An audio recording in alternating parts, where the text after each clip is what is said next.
반갑습니다. 대한변호사협회 등록 형사법 전문 백이나 변호사입니다. 지난번 영상에서 대화 녹음 팁을 공유한 이후 몰래 녹음한 대화 파일이 법정에서 증거로 사용될 수 있나요? 라는 질문을 많이 받았습니다. 오늘은 이에 대해 자세히 설명드리겠습니다. 우선 관련 법령을 살펴보겠습니다. 통신비밀보호법 제3조 통신 및 대화 비밀의 보호 제1항에서는 누구든지 이 법과 형사소송법 또는 군사법원법의 규정에 의하지 아니하고는 우편물의 검열, 전기통신의 감청 또는 통신사실 확인 자료의 제공을 하거나 공개되지 아니한 타인 간의 대화를 녹음 또는 청취하지 못한다 라고 규정하고 있습니다.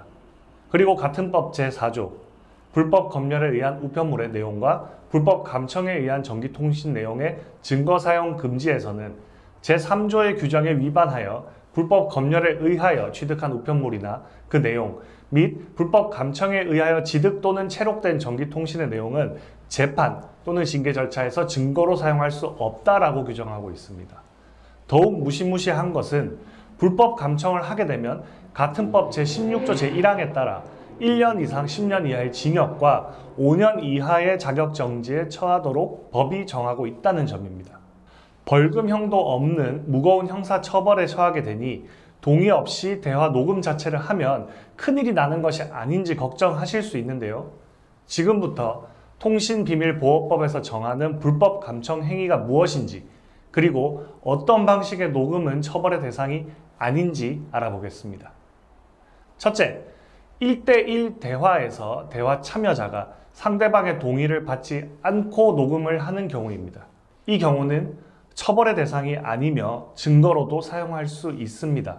이는 앞서 살펴본 통신비밀보호법 제3조 제1항에서 처벌의 대상이 되는 감청을 타인 간의 대화라고 명확히 규정하고 있기 때문입니다. 내가 대화의 당사자라면 이를 상대방 동의 없이 녹음한다고 해서 위법한 감청에 해당되지는 않습니다. 따라서 증거 수집을 위해 내가 타인과 이야기를 나눌 때 주머니에 휴대폰 녹음 기능을 켜서 대화를 녹음하는 것, 법상 문제될 부분이 없고 증거 능력 또한 있습니다. 둘째, 1대 다수의 대화에서 내가 대화에 참여하고 있고 나머지 상대방들의 동의를 받지 않고 녹음하는 경우는 어떨까요? 이때도 마찬가지로 위법하지 않습니다. 셋째, 1대 다수의 대화인데 대화에 참여하지는 않고 상대방들의 대화를 옆에 서서 녹음만 했다면 어떨까요? 이 경우에는 통신비밀보호법상 처벌의 대상이 되는 불법 감청이 됩니다. 위 세 가지 사례의 답을 통해서 불법 감청의 대상이 되는 타인 간의 대화의 개념이 무엇인지 파악하셨을 것이라고 생각합니다. 즉, 불법 감청 여부를 판단함에 있어서는 녹음을 하는 사람이 대화에 참여하고 있는 당사자인지 여부가 핵심이라고 하겠습니다. 위와 같은 법리를 알지 못하고 동의 없는 녹음이면 전부 불법이라고 오해하는 사람들이 상대방에게 녹음 사실을 알리고 동의까지 받은 다음 녹음을 합니다.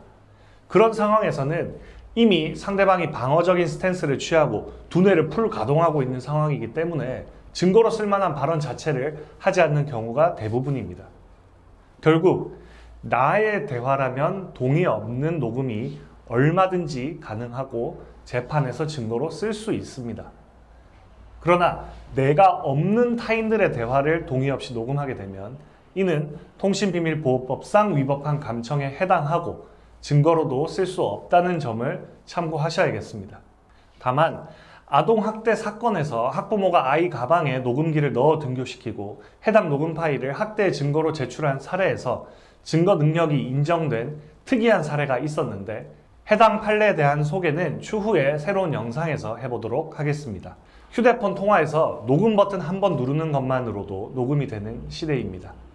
관련 법률 지식을 잘 숙지하시어 본인의 사안에 맞게 잘 적용하시기를 바랍니다. 이상 백이나 변호사였습니다. 감사합니다.